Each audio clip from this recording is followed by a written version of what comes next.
Okay. So, it was an accident. I need to say that first because I've been lying in bed for the past 2 hours staring at the ceiling, and that's the thing I keep telling myself. It was an accident. My thumb slipped. It happens to everyone. Except it doesn't feel like something that happens to everyone, does it? If you want to hear uncensored, too hot for YouTube stories, check out my Patreon in the description. It feels like the kind of thing that changes the shape of a Tuesday. I scrolled back. I don't know why I scrolled back. Maybe I was curious. Maybe I wanted to see what she looked like before I knew her name. Before I knew that she takes her coffee with oat milk and gets annoyed when people don't read the full email before replying and laughs at her own jokes exactly half a second before the punchline lands. The photo was from 4 years ago. She was standing on a beach somewhere, squinting into the light. And she was just a girl in a photo. That's all. A stranger in a white sundress with her hair loose, and a kind of laugh on her face like someone had just said something worth remembering. I liked it. By accident. And then I spent 47 seconds.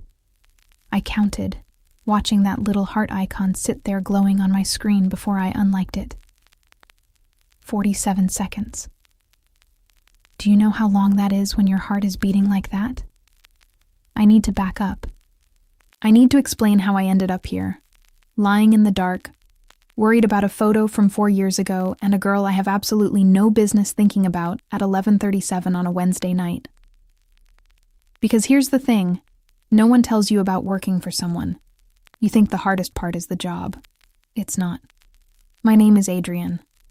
Adrienne Cole, 26 years old, renting a room in a 3-bedroom apartment in South Austin with 2 other girls I found on Facebook Marketplace, surviving on direct deposit and an embarrassing amount of canned soup. I got the job 8 months ago. It wasn't glamorous. Administrative coordinator at Callaway and Strand, a mid-size architecture firm with a beautiful office on Congress Avenue, and a truly terrifying quarterly review process. I applied because the pay was 14% above the market rate for my experience level. I took it because I needed to. My mother cried when I told her I'd moved to Texas. Not because she was proud, she was eventually, but because she didn't understand why I had to go so far to feel like myself. I didn't have an answer for her then. I'm not sure I have one now. Some things are easier to feel than to explain. The first time I saw Nora Callaway, she was walking through the bullpen in a slate gray blazer with a coffee in her hand, and a look on her face like she was already 3 conversations ahead of wherever she was physically standing. She didn't look at me. She didn't look at anyone. She went straight into the corner office, closed the glass door, and started writing on the whiteboard in blue marker with what I can only describe as controlled aggression. Someone at the desk next to mine leaned over and said, without me asking, "That's Nora, co-founder's daughter. She runs operations. Don't take it personally. She's not mean. She just doesn't have a lot of use for small talk." I said okay. I watched her write on that whiteboard for another 30 seconds before I made myself look back at my screen. I thought, she looks like someone who knows exactly what she wants. I did not think anything else. I want to be very clear about that. Nora Callaway is 31 years old. She went to UT Austin for her undergrad, Columbia for her master's, and came back to the firm her father built from a drafting table in a garage in 1987, and grew into something that now employs 42 people and has its name on a building downtown. She has a voice that carries without trying, a habit of finishing her sentences mid-gesture, and the kind of authority that doesn't need to announce itself. She is also, technically, in the management chain above mine. Not my direct supervisor. My direct supervisor is a warm, scattered woman named Patricia, who alphabetizes the snack drawer and cries at every single retirement party. But Nora is above Patricia. Nora is above most people in the office. And in a place like Callaway and Strand, where her last name is on the letterhead, that matters. I knew that. I knew that from day one. For 7 months, I did my job. I sent the emails. I coordinated the schedules. I ordered lunch for client meetings and handled the conference room bookings and learned which printers would jam on a good day and completely seize up when it was raining. For 7 months, Nora Callaway was simply a fact of the building I worked in, a presence with a corner office, a name on calendar invites. And then, 8 weeks ago, everything shifted. Not dramatically, not all at once, just a degree. The way the light changes in late afternoon, so gradually that you don't notice until suddenly the shadows are somewhere completely different. It started because Patricia broke her wrist. Roller skating. Patricia, who is 53 years old and the most earnest person I have ever met, went roller skating with her grandnieces on a Saturday and fractured her wrist in 2 places and was out for 6 weeks. And because I was the most capable person on the administrative team, a fact I was both proud of and slightly resentful about in equal measure, I was asked to step in. To step in, specifically, as Nora's primary point of contact while Patricia recovered. The first morning, Nora stood in the doorway of my newly assigned desk, looked at me for a moment like she was updating a file, and said, "You're Adrienne." Not a question, a confirmation. "Yes," I said. "I've seen your work. It's good." She said it the way someone says the coffee is hot. As a matter of fact, not a compliment. I need you to know that I respond to direct communication. If something isn't clear, ask. If something goes wrong, tell me immediately. I don't have a lot of patience for the version where people wait and hope the problem solves itself. "Understood," I said. She looked at me for one more second, like she was deciding something, and then she nodded and went back to her office. I exhaled very quietly. That was week 1. By week 2, we had a rhythm. She was direct, like she'd promised. She didn't waste words. She asked what she needed to ask, and trusted that the answer was accurate. When I flagged a scheduling conflict on a Thursday afternoon at 5:47 p.m., she responded within 3 minutes with a solution and a thank you that felt like it meant something, because she didn't say it automatically. By week 3, she started staying a few minutes after the room cleared when we went over the day's agenda. Not for anything specific, just staying. Asking a follow-up question. Making an offhand comment about the project on the board behind me. Lingering in a way that I noticed but didn't name. By week 4, I knew how she took her coffee. By week 5, I knew she had a sister in Portland she called every Sunday, and that she hated the new font in the company's presentation templates, and that she had a habit of tapping the edge of her desk when she was thinking through something difficult. 3 taps. Always 3. Like a small private metronome. I knew these things because that's what happens when you pay attention to someone. I pay attention to everyone. That's my job. That's who I am. That's what I told myself. The moment I actually noticed, not observed, but noticed, happened on a Wednesday afternoon, week 6. We were in the small conference room, just the 2 of us, going over the catering options for the Henderson client dinner. It was not a significant meeting. It was, objectively, a conversation about whether to order salmon or chicken for 11 people. But Nora had been traveling all week, back-to-back site visits in Houston and Dallas, and she'd gotten in late the night before. And there was something slightly different about her that afternoon. Slightly less armored. She was still precise, still direct, but there were shadows under her eyes, and she'd taken her blazer off, and she was sitting with her elbow on the table and her chin in her hand, scrolling through the catering menu on her laptop, and she said, without looking up, "What do you think?" I blinked. "Me? You've sat in on 3 of these dinners this month. You've watched the clients. What do you actually think?" I told her. I said the salmon was a safe choice, but the last 2 clients had barely touched their plates, and that there was a different caterer who did a family-style setup that would probably feel less transactional for a relationship like this one. I said it quickly, because I wasn't sure she wanted the full version. She looked up from her laptop, the way she looked at me. It wasn't a compliment. It wasn't a reaction. It was just attention. Full, direct, unhurried attention, like I had said something that was worth the pause. "Send me their contact info," she said. "Sure," I said. And then I went back to my desk, and I sat down, and I thought, that was nothing. That was a work conversation. That happens every day. My hands were a little unsteady on the keyboard. That was nothing. I started paying attention to the things that made no sense. The way I listened for her footsteps in the hallway before I could see her. How I knew, before looking up, whether the person passing my desk was her or not. Something in the cadence, the specific rhythm of her walk. The way she said my name. Not differently than she said anyone's name. Exactly the same. Just, I heard it differently. My own name, in her voice, and something in my chest would do this small, quiet thing that I kept trying to identify as stress.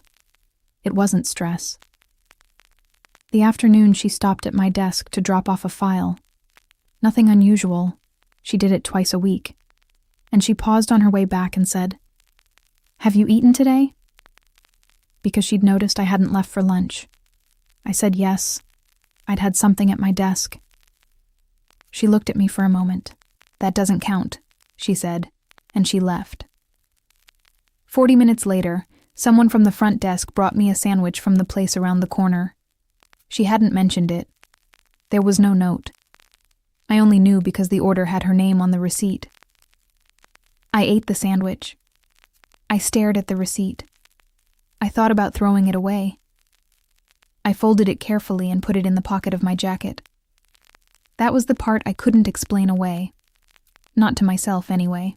The rest, the listening for her footsteps, the thing my chest did when she said my name, I could build rational structures around those. Stress response, pattern recognition, the natural hyper-awareness that comes from working closely with someone demanding. But the receipt in my jacket pocket, that was harder. The same week, we ended up in the elevator together on a Friday evening, both leaving later than anyone else, and she asked if I had plans for the weekend. I said nothing big. She said the same. There was a pause that wasn't uncomfortable, which was somehow more uncomfortable than an uncomfortable pause would have been. And then she asked if I'd always been good at reading people, or if it was something I'd learned. I said I wasn't sure, that I'd just always noticed things. She said, "I noticed that about you." The elevator doors opened. We went in different directions to our cars. I drove 3 blocks before I pulled over. I sat there for a while, just sat there. I made a list, in my head, of every reason this was nothing. She was my boss. Adjacent. There was a clear professional boundary. I was her administrative support. I was, to put it plainly, the kind of person who orders her lunch and manages her calendar. That was the entire structure of our relationship. That was the whole of it. I went home and I was fine. I was completely fine for 4 days. And then I was lying in bed on a Tuesday night, unable to sleep, and I opened Instagram because that's what you do when you can't sleep, and her profile was public, and I scrolled without meaning to, and my thumb moved without asking my brain for permission. And then there was a photo from 4 years ago of a girl in a white sundress on a beach, laughing at something worth remembering. And that's how we got here. The next morning, I was at my desk at 8:15.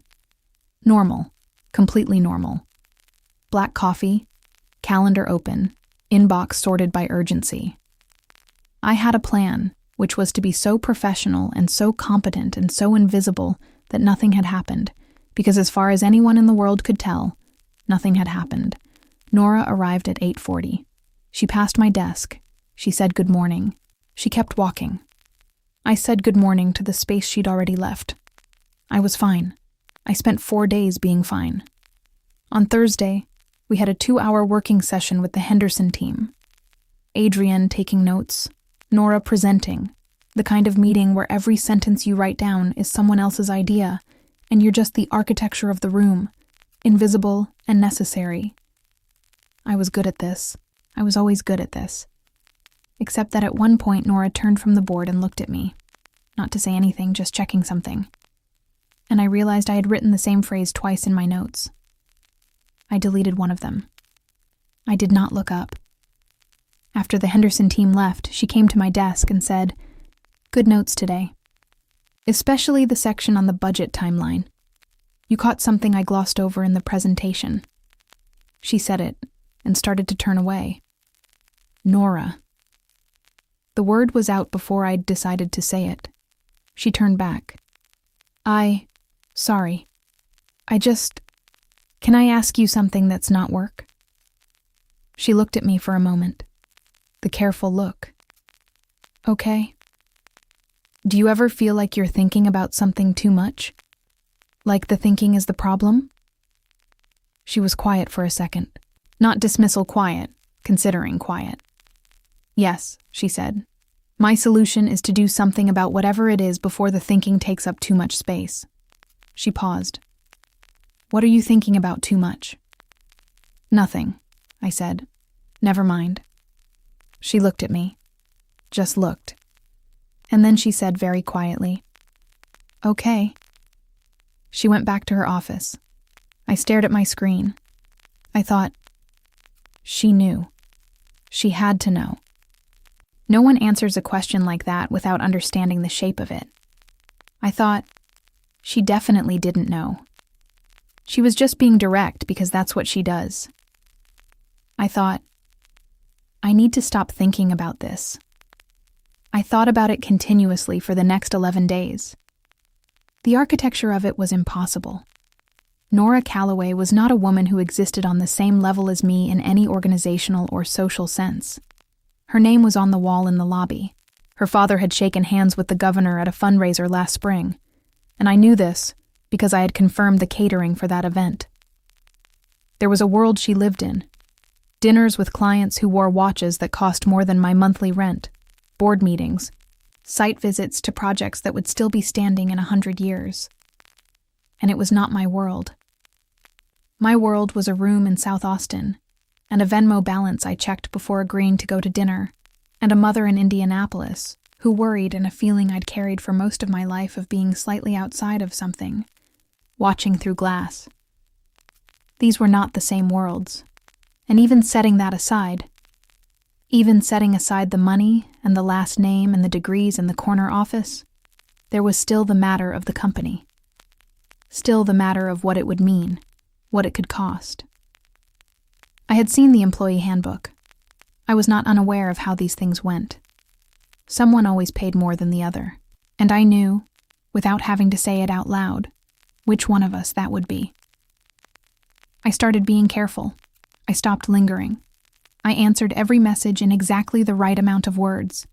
Professional, accurate, nothing extra. I took my lunch breaks. I left at 5. When she paused at my desk, I gave her what she needed and kept my face neutral and my attention somewhere slightly to the left of her eyes. It worked, mostly. Except on a Friday afternoon, when she came out of her office and stood in the hallway and said, "The florist we use can't do the Dallas opening. I need someone who can manage same-day delivery across state lines and doesn't panic. Do you have a recommendation?" I had 3. I gave them to her, with notes. She looked at the notes. She looked at me. "I don't know how Patricia functioned before you," she said. Not warmly, not coldly, just factually, the way she said everything. I said, "She functioned fine. She just roller skated." And Nora Callaway laughed. Not a polished laugh, not a professional courtesy laugh. A real one.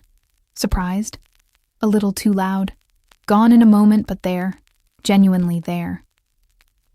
The careful distance I had spent 2 weeks building did something structural in that second, like a wall with a window put in. I looked at my desk. I smiled at my desk. I was in so much trouble. But before we go any further, if you've made it this far, you already know that feeling. That specific kind of trouble, the one you can't quite name yet, but your body has already decided for you. Go ahead and hit the like button right now. It takes 2 seconds, and it tells the algorithm that this kind of story is worth finding. And if you haven't subscribed yet, subscribe now and turn on notifications. That way, you'll know the moment the next story goes up. Now, I want to hear from you in the comments. Have you ever tried to talk yourself out of something your heart had already decided? What did you do? Tell me. I read every single one. And let me know. What city are you watching from? I'll leave you a heart. Okay. Back to Adrienne. Patricia came back the following Monday. She came back with a bright pink cast and a bag of kolaches for the whole office, and a warmth that filled the bullpen like something you hadn't known was missing until it returned. Everyone was glad to see her. I was glad to see her. I moved back to my original desk. I went back to my regular schedule. Nora and I stopped having daily contact. There was no reason for it anymore. She was back to being a presence in the corner office, a name on meeting agendas, a fact of the building. 3 days passed, then 5. The shape of her presence in my day reduced to what it had been before, and I told myself that was a relief. It felt like an amputation. I sat with that for a week. Just sat with it, turning it over, looking at it from different angles. And then, on a Thursday evening when almost everyone had gone home, she came to my desk. Not my temporary desk. My real desk, all the way across the bullpen. She had to walk to get there, and she wasn't carrying anything, and she wasn't on her phone, and there was no professional reason in the world for her to be standing in front of my desk at 6:17 on a Thursday. I wanted to make sure the transition back went smoothly, she said. It did, I said. Everything's fine. She nodded. She looked at her hands for a moment, something I had never seen her do. Look at her own hands like they needed consulting. I've been trying to figure out if I should say something to you, she said. I made myself very still. And I've decided that not saying it is probably the kind of thing that takes up too much space, she said, which you may remember is something I said I don't do. My heart was doing something specific and undeniable. I notice when you're not in the room, she said. I noticed last week. I noticed the week before. I don't say that to make things complicated. Your job, the firm. I understand all of that. I'm not asking you anything. She paused. Tapped the edge of my desk 3 times. The private metronome. I didn't want to not say it. The bullpen was empty. The light was that particular end-of-day gold that makes everything look like it's almost over. I thought about the receipt in my jacket pocket. Still there. I hadn't thrown it away. I thought about the sandwich, about the elevator, about the question she'd asked. Have you always been good at reading people, or is it something you learned? I thought about the beach in the photo, and a girl laughing at something worth remembering. I thought about my mother on the phone saying I don't understand why you had to go so far, and me not having an answer, because how do you explain to someone who loves you safely that you went far because safe has never felt like enough? I thought about the handbook, the org chart, the last name on the wall in the lobby. I thought about all of it. And then I thought, I am 26 years old, and I have spent most of my life standing slightly outside of something, watching through glass. I looked at her. I notice when you're not in the room either, I said. I've been noticing for about 2 months. She held my gaze. And I think, I said, that if you wanted to get coffee somewhere that isn't the office kitchen, that would probably be okay with me. For 1 second, she didn't move. Then, very quietly, not her work voice, something underneath it, something she kept somewhere else. Yeah? Yeah, I said. She breathed out. And she smiled.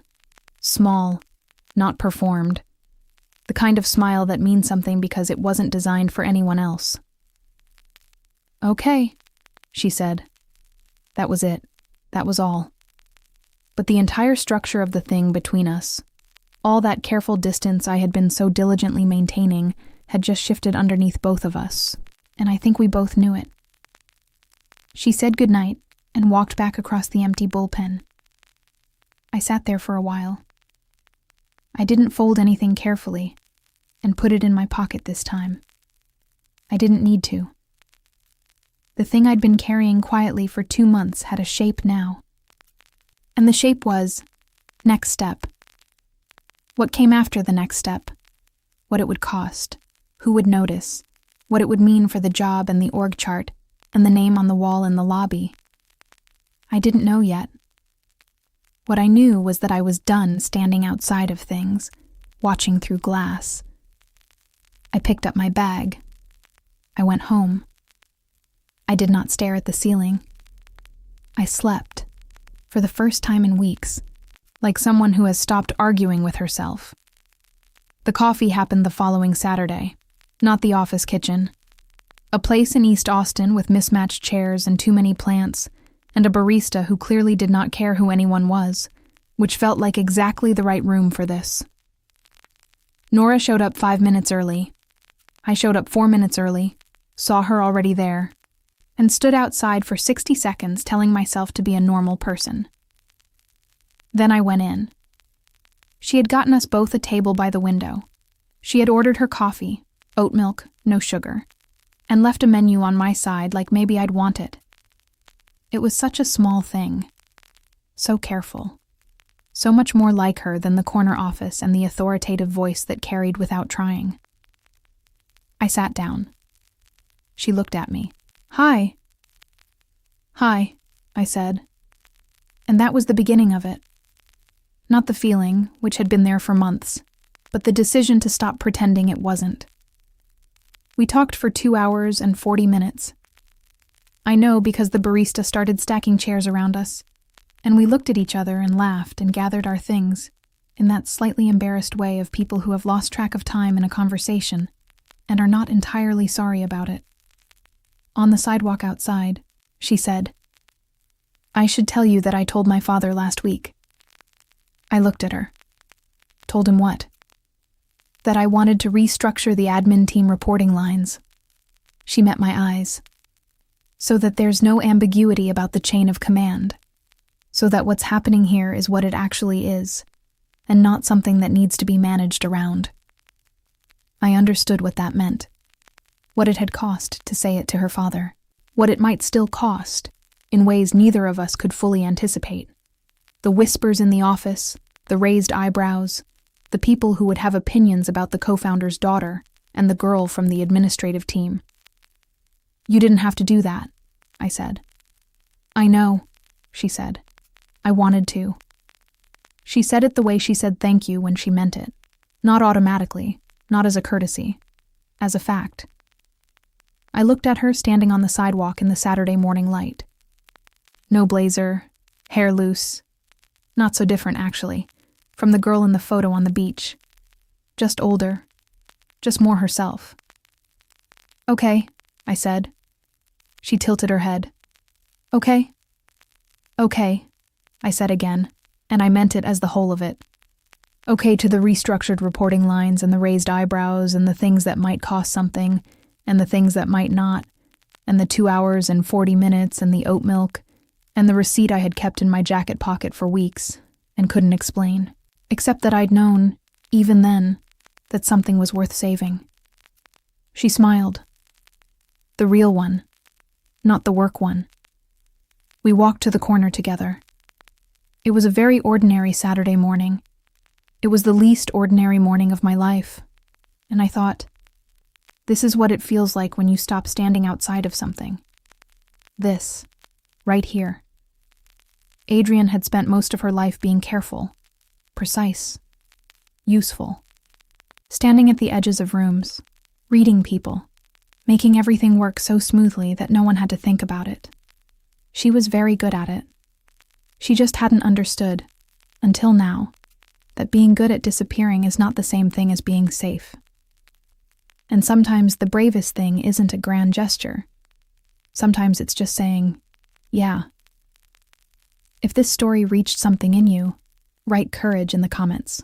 That's how I know you made it to the end with us.